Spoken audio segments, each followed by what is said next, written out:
성경 봉독하겠습니다. 하나님 말씀은 신약 성경 베드로전서 1장 3절 말씀입니다. 베드로전서 1장 3절부터 4절까지의 말씀을 봉독하겠습니다.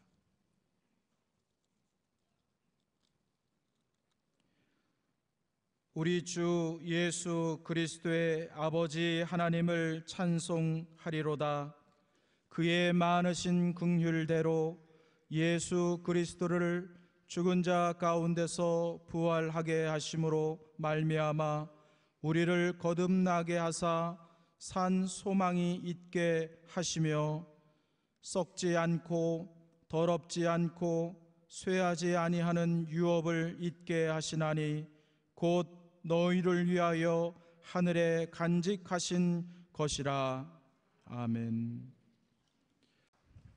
부활과 산 소망, 이 제목으로 이민재 담임 목사님께서 말씀 증거해 주시겠습니다. 인도 수상을 지낸 네루가 다음과 같은 말을 했습니다. 수천 년 동안 인도의 종교들은 사람들로 하여금 땅을 개간하고 집을 짓고 늪을 메우고 댐을 건설하게 하는 자극을 하지 못했다. 그러므로 기독교가 사람들로부터 칭송받는다고 하는 것을 인정하지 않을 수 없다. 교회는 세계 도처에서 인간이 짐을 지고 있는 것을 가볍게 해주려고 끊임없이 노력해왔다.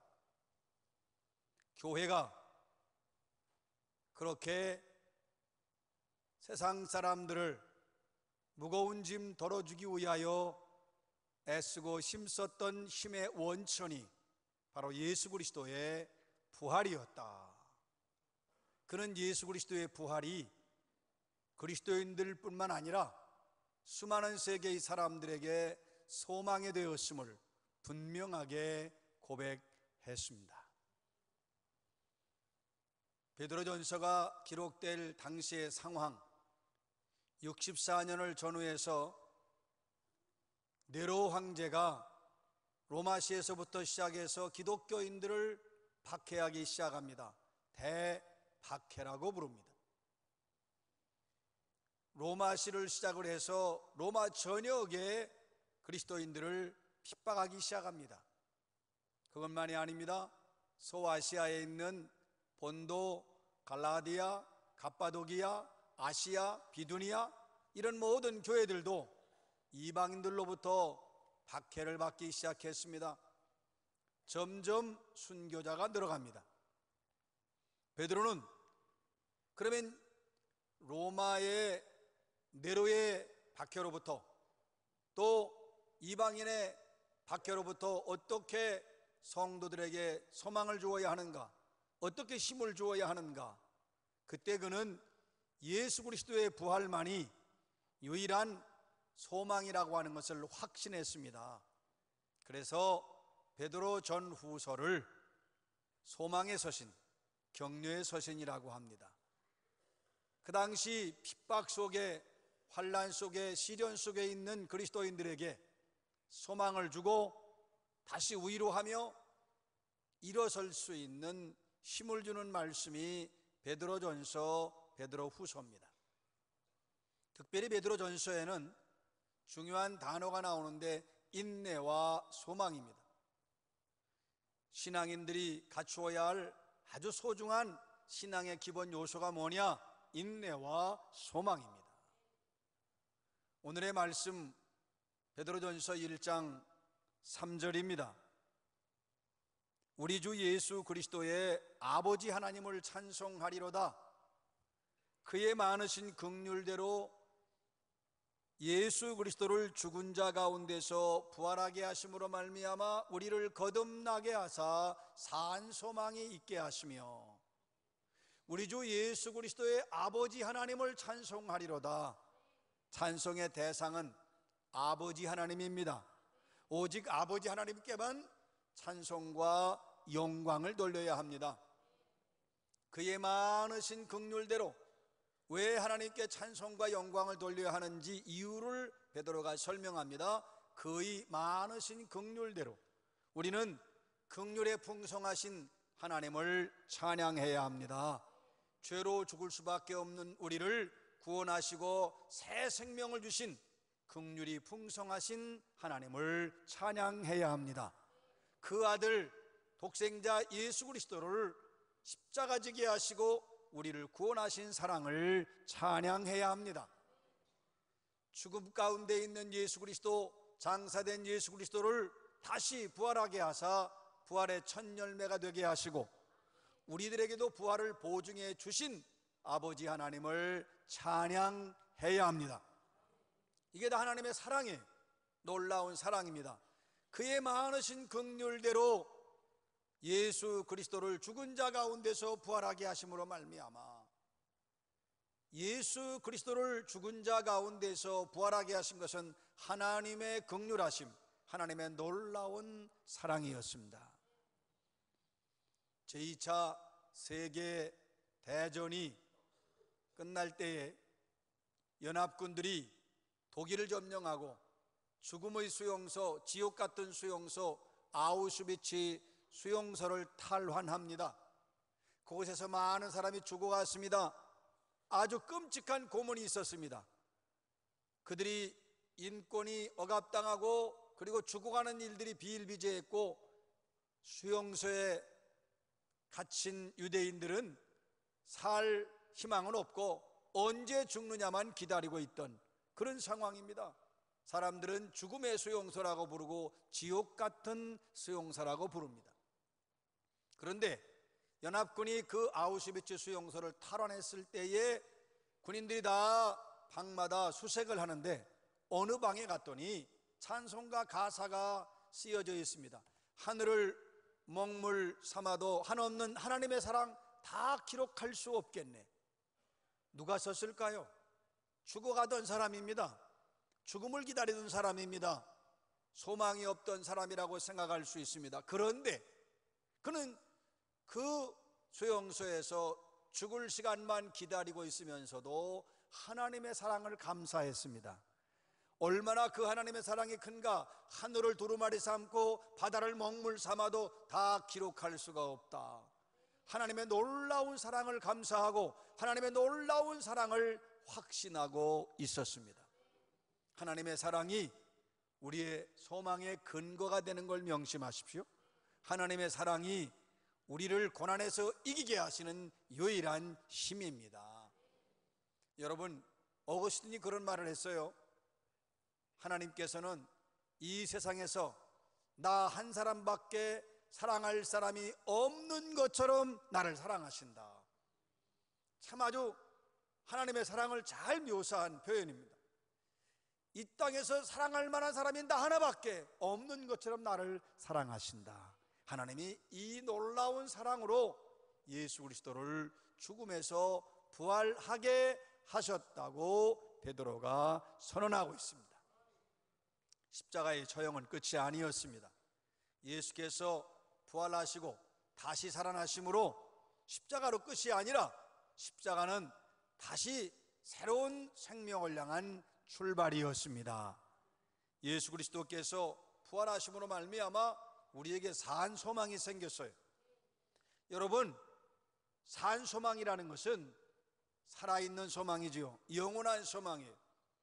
세상 사람들이 갖는 소망은 글쎄요, 사람이 소망이 될 수도 있고 건강이 소망이 될 수도 있고 자기 물질이 소망이 될 수도 있지만 그건 잠깐 있는 소망이지요.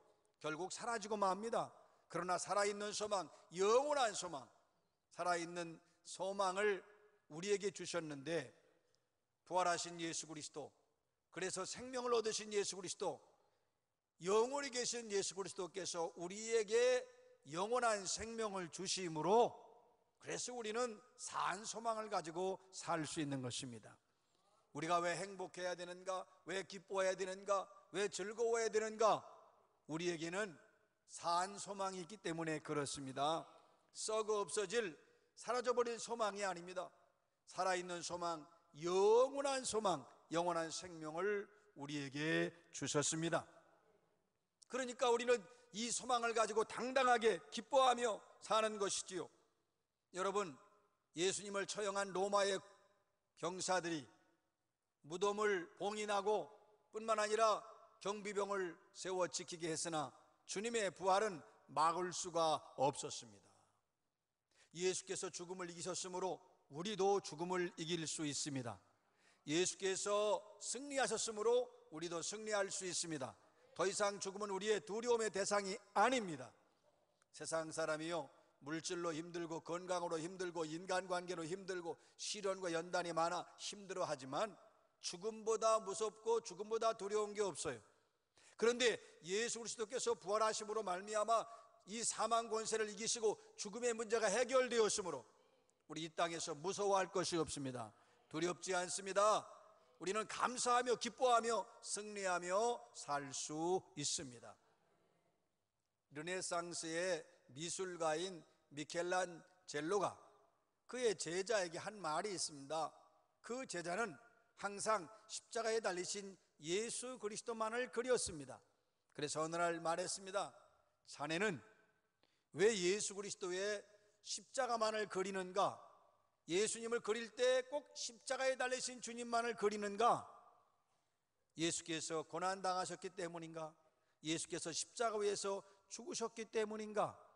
자네 이제부터는 부활하신 주님을 그리게, 죽음을 깨뜨리고 승리하신 영광스러운 승리의 주님을 그리게, 죽음과 사망의 권세를 정복하시고 승리하신 주님을 그리게나.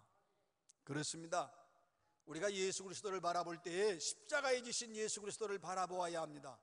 그리고 사망 권세에 이기시고 부활하신 주님을 바라보아야 합니다. 언제나 우리는 십자가의 주님과 부활하신 주님을 함께 바라볼 수 있어야 합니다. 그리고 우리는 부활 신앙과 부활의 능력으로 소망을 가지고 살아가야 합니다. 여러분, 예수 그리스도는 지금 부활하셔서 어디에 계십니까? 하나님 보좌 우편에 계시고 우리를 위해서 중보하고 계십니다. 예수께서 부활하심으로 우리에게 소망을 주셨습니다. 우리는 죽음을 이길 수 있습니다. 시련과 절망도 이길 수 있습니다. 세상의 그 어떠한 것도 이길 수 있습니다. 예수 그리스도와 함께 우리가 십자가에서 죽고 예수 그리스도와 함께 다시 살아납니다. 그래서 오늘 말씀합니다. 그의 많으신 긍휼대로 예수 그리스도가 죽은 자 가운데서 부활하게 하심으로 말미암아 우리를 거듭나게 하사 예수와 함께 죽고 예수와 함께 살아났습니다. 우리는 새로 태어난 거듭난 사람들입니다. 이것은 하나님의 은혜요, 하나님의 선물입니다. 여러분, 거듭남이 없이는 소망이 없어요. 거듭난 자에게는 소망이 있습니다. 거듭났다고 하는 것은 하늘 생명을 부여받았다는 것입니다. 육신의 생명이 아니라 하늘 생명으로 다시 태어났다는 말씀입니다. 영원한 생명을 소유했어요. 부활하신 예수 그리스도, 길과 진리요 생명이신 예수 그리스도를 소유한 우리는 분명한 소망을 가지고 있습니다.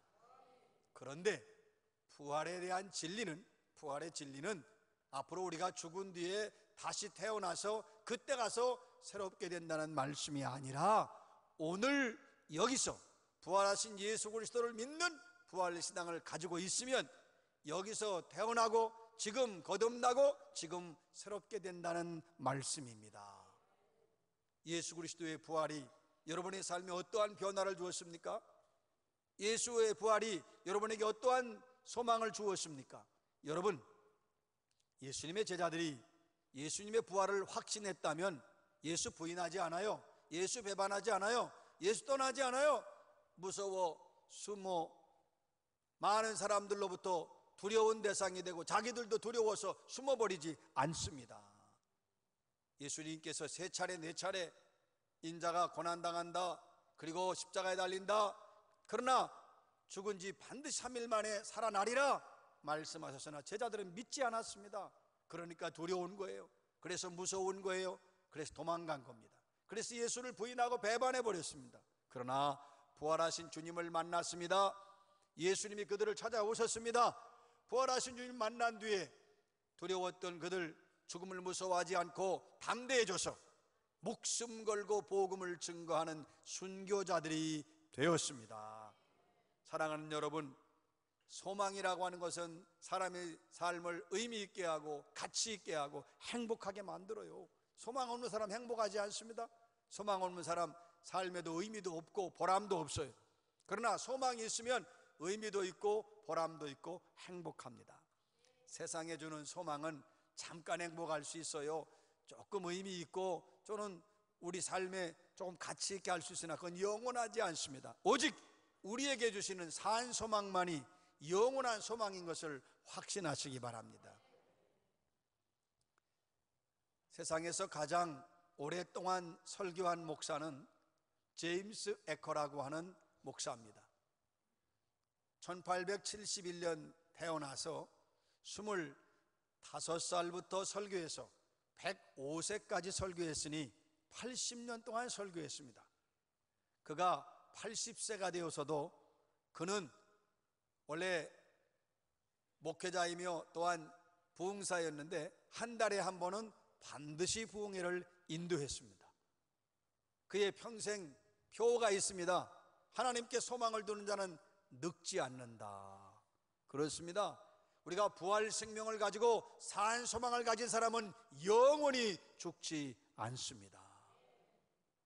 그의 많으신 긍휼대로 예수 그리스도를 죽은 자 가운데서 부활하게 하사 우리를 거듭나게 하시고 산 소망을 주신 하나님을 찬양하며 경배하며 노래하시기 바랍니다.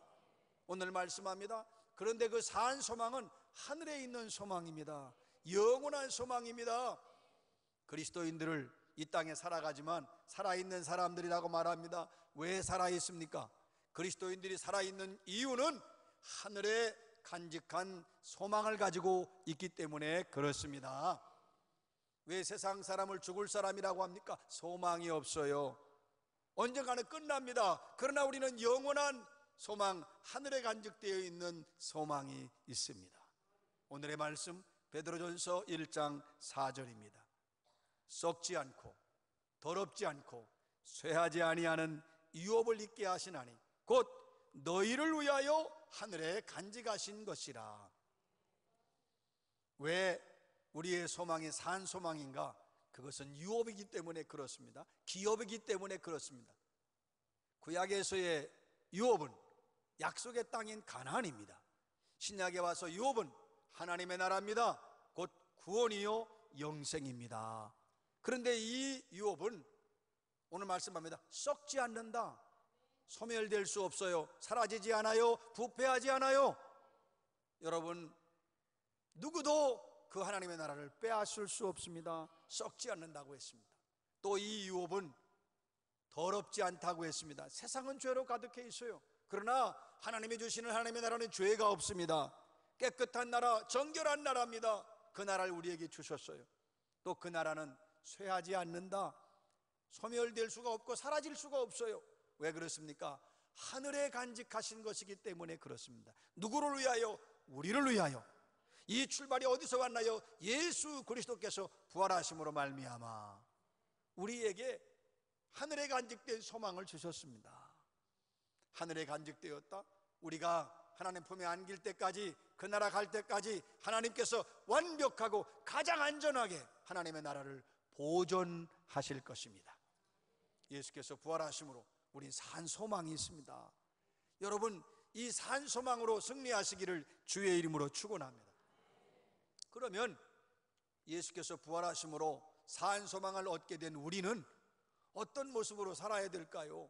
산 소망을 가진 자답게 살아야지요. 부활 신앙을 가진 자답게 살아야 돼요. 그러면 부활 신앙을 가진 자는 어떻게 살아야 되느냐?